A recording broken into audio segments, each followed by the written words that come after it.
Ahojte, ja som Katarína. Najskôr by som sa chcela poďakovať Romanke Stanickej a pani profesorke Hurbánkovej, pretože mi s prípravou naozaj veľmi pomohli. A teraz k veci.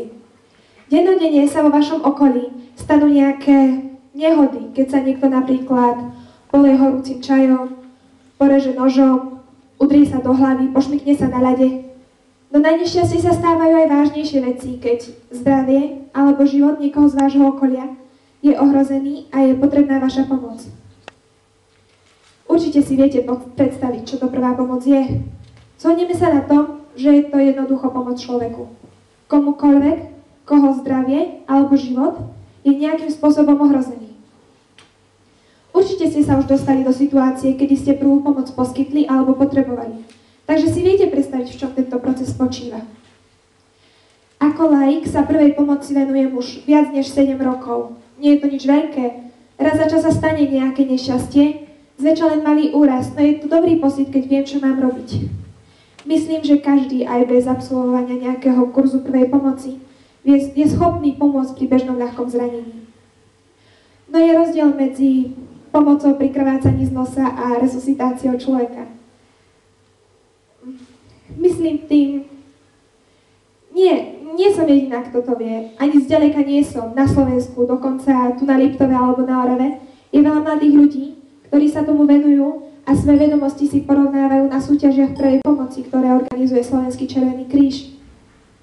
I ja sa ich zúčastňujem, pretože v nich vidím istý spôsob tréningu nepanikárenia v krízových chvíľach.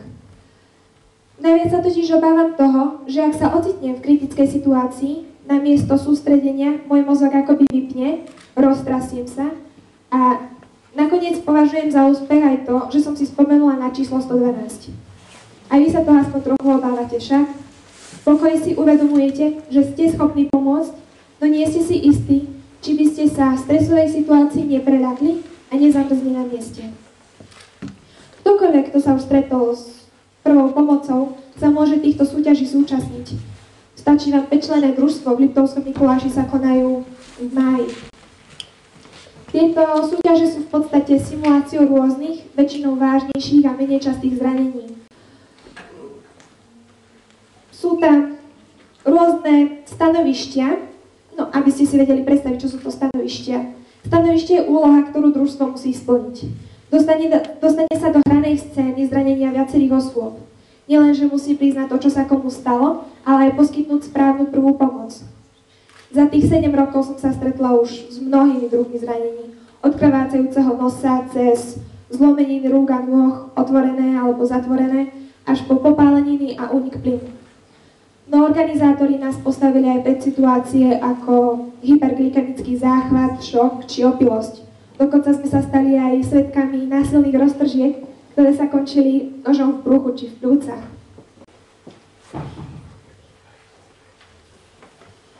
Počas týchto úloh, ktoré my musíme splniť, nesmieme len podať prvú pomoc ako takú, čiže zastaviť krvácanie a tak. Pravda, že je to veľmi dôležité, no okrem toho musíme prísť aj na veci ako čo presne sa stalo, či tam ešte niekto bol, čo, kedy zranený cez deň jedol a pil, či nemá nejaké choroby, alergie, neberie lieky, nemá nejaké iné choroby alebo zranenia, o ktorých možno nevie. Človek nesmie na nič zabudnúť a často musí konať v určitom poradí a ak to nerobí, stráca body. Dokonca aj figuranti, ktorí často bývajú študenti zdravotníckych škôl alebo aspoň absolvovali kurz prvej pomoci, nám udeľujú body za náš prístup a profesionalitu. Popravde, naplno som ich postavenie pochopila, až keď som sama bola minulý rok figurantkou na jednej takejto súťaži. S mojou kamarátkou sme mali byť naháňané psom a keď sme sa snažili preskočiť plot, ona škaredo spadla, pričom mňa kopla do brucha, spôsobila mi vnútorné krvácanie a sama si zlomila nohu. Nemusela nič robiť, každý si nevšimol, čo sa jej stalo. Pani maskérka odvedla výbornú prácu, z nohy jej tršala kosť a všade bola krv. Zatiaľ čo ja som mala brucho pokreslené modrou kriedou, tvar bielou a mala som skuvíňať, opierať sa o stenu, panikáriť a kričať, že ma bolí brucho. Moje zranenie popravde predstavovalo chyták, čo spôsobilo, že sa skupina skúsenejších od nováčikov zreteľne odlíšila. Je predsa rozdiel, keď sa zraníte vážne, no nie moc výrazne, a niekto k vám príde a opýta sa, čo chceš, prečo reveš, čo ťa bolí. Ako keby k vám bol milý a naozaj sa o vás zaujímal. Ukazoval, že je pokojný, že chce aj vás, aby ste boli pokojní a že vám chce pomôcť. Svojím prístupom ste schopní zraneného upokojiť a získať od neho potrebné informácie. Preto je prístup k figurantom na súťažiach veľmi dôležitý. Samostatne hodnotené sú teoretické vedomosti, kde súťažiaci odpovedajú na otázky z teórie prvej pomoci, histórie Červeného kríža alebo podmienok darovania krvi. Viete napríklad, kým a kedy bol založený Červený kríž, alebo že okrem znaku Červený kríž poznáme aj červený polmesiac a červený diamant? Alebo že pravidelní darcovia krvi sú obdarení bronzovými, striebornými, zlatými až diamantovými plaketami Jana Janského? No najdôležitejšou časťou súťaže prvej pomoci je resuscitácia. Je ňou podrobený každý zo súťažiacich a tvorí najväčšiu časť celkového hodnotenia družstva. Toto stanovište je taktiež aj najprísnejšie hodnotené, pretože na presnosti súťažiaceho závisí ľudský život. Sú tam aj hodnotené veci ako hĺbka stlačenia hrudníka resuscitačnej anče pri masáži srdca alebo dĺžka vdychu pri dýchaní. Z týchto súťaží si odnášam veľa nových zážitkov a skúseností a známostí, no to je asi tak všetko. Nič, čo som sa takmer naspamäť učila na zvládnutie súťaže, som v živote nevyužila. Pravda, že dokážem si zvyknúť na ten stres, ktorý zažívam ako súťažiaca, a tak som schopná v reálnych situáciách zachovať pomerne chladnú hlavu. Nikdy som nemala plne vybavenú lekárničku, keď sa niekomu niečo stalo. Pravda, že preto sa aj vlastne učíme improvizovať. Čo iné vám ostáva, keď sa niekomu niečo stane a vy nemáte potrebné veci, aby ste mu pomohli? Nemyslím len na súťaži, ale aj v reálnom živote. Ak už aj niekto z vás, a určite sa to tak stalo, absolvoval kurz prvej pomoci, musím vás sklamať. Ak vám hovorili o jednoduchých základoch, ešte stále hovorili, že je to tak. Bolo to príliš zložité, nech to hovorili hociako. Presné návody prvej pomoci sa vám v reálnom živote na nič nezídu. Ak sa budete striktne držať návodov, pohoríte na tej najmenšej odlišnosti. Preto vám radím, pracujte s tým, čo máte a najlepšie tvorivo. Aby ste zachránili život, je dôležitá len jedna vec. Aby ste dlhodobo zabezpečili dýchanie človeka. Od tohto sa odvíja všetko ostatné. Preto je život zachraňujúci úklon práve záklon hlavy.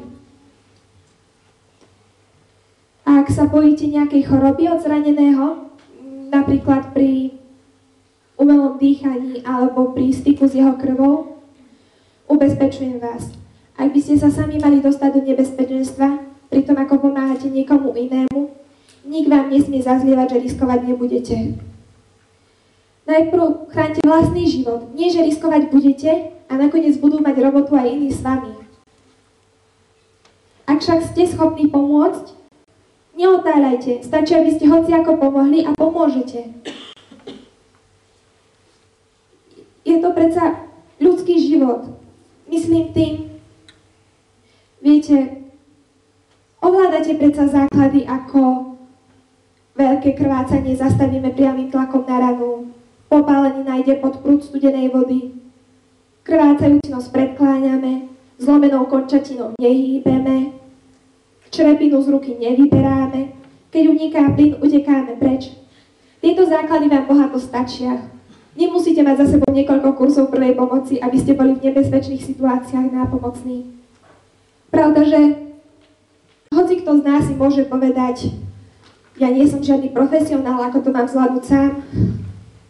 Viete, čo som ja robila, keď som videla jednu spolužiačku odpadnúť, alebo inú udrieť sa tak, že sa nemohla ani nadýchnuť? Ako som už povedala, tomuto sa venujem 7 rokov. Jedna z týchto príhod sa stala pred 5 mesiacmi a ja som volala o pomoc. Seriózne som okolo seba bliakala, len aby niekto prišiel a ja som na to nemusela byť sama. Volajte o pomoc. Zaručujem vám, že niekto príde, hocikto. Od chalana, ktorý vám pomôže priniesť kamarátku zo zeme na pohovku, až po skutočného profesionála. Keď sme pri profesionáloch, viete, kde je hranica, kedy ešte nemusíte volať záchranku a kedy už ste povinní to urobiť? Je to jednoduché. Stačí, aby ste si uvedomili, že už neviete, ako ďalej vášmu zranenému, ktorého život môže byť v nebezpečenstve, ešte pomôcť. Keď vidíte, že jeho život visí na vlásku. Pomôže vám aj dispečer na tiesňovej linke.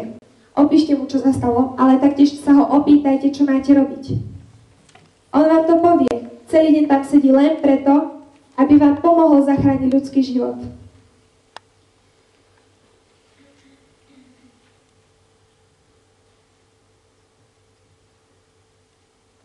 Taktiež je veľmi dôležité prísť vlastne na to, čo sa stalo.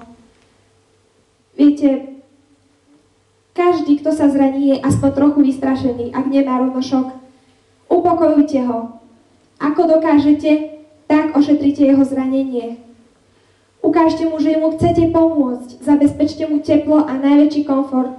Čokoľvek, čo môže pomôcť tvojmu zranenému. Ak ho upokojíte, potom sa ho pýtajte k veci. Postupne a pokojne. Majte všetko pod kontrolou. Musím znieť veľmi sebavedomo však. Pokojný prístup, kontrola nad všetkým. O tom sa dobre hovorí, ale čo keď príde na lámanie chleba? Ak nie ste schopní byť pokojní, ale ste schopní predstierať vyrovnanosť, robte to. Nepreceňujte sami seba, ale pred zranením ukážte, že si chcete a viete pomôcť. Dokonca aj to, ako voláte o pomoc, mu pomôže. Pomyslí si viac hlav, viac rozumu. Nabehne ku mne 10 ľudí a niekto bude vedieť, čo robiť. Stačí, aby ste ani nie sa zamýšľali nad tým, čo treba robiť. Stačí, aby ste pomohli. Hociako. Zastavili krvácanie, nehýbali s nohou, upokojili človeka, nechali mu pohodlie, teplo, aby nedostal šok a zistiť, čo sa stalo. To je to najdôležitejšie. Pokoj ako taký pre zraneného je neskutočne dôležitý. Sama keď sa mi niečo stane, sa viac preľaknem, než zraním. Prístup je naozaj dôležitý a urobí polovicu práce. Hlavne keď je váš zranený pri vedomí. No čo ak na prvý pohľad nevidíte, čo mu je? Čo ak prvé sekundy len leží a vôbec si vás nevšíma? Nefackajte ho nedrastením a nebíte ho, nekričte na ňo. Ani rovno nezačínajte masať srdca. Najprv zistite, či vôbec nejako vníma. Uštipnite ho na pokožku, hlasno ho oslovte, čokoľvek, aby ste sa uistili, že naozaj je v bezvedomí. Ak nereaguje, potom zistite, či dýchá. Je to jednoduché, buď vidíte, ako sa mu dvíha hruď, alebo prikloníte vaše ucho k jeho tvári a počujete jeho dých. Ak dýcha, výborne, dáte ho nabok, bude tak stabilný a vy môžete volať záchranku a takisto sa nezadusí vlastnými zvratkami. Ak však nedýcha, volajte záchranku. 112, 155, to viete. Máte pred sebou chlapa, ktorý je v bezvedomí a nedýcha. A to je veľký problém. Nebudem vám tu teraz hovoriť, čo potom máte robiť. Ja netuším, do akej situácie sa dostanete. Zatiaľ, čo dispečer na tiesňovej linke sa v tej situácii nachádza s vami. On vám pekne po krokoch povie, čo máte robiť v tej situácii, v ktorej sa práve nachádzate. Toto vôbec nie je kurz prvej pomoci. To, čo sa tu už hodnú chvíľu snažím, je ukázať vám, že ktokoľvek z vás je schopný v nebezpečnej situácii pomôcť. Každý z vás ovláda prvú pomoc.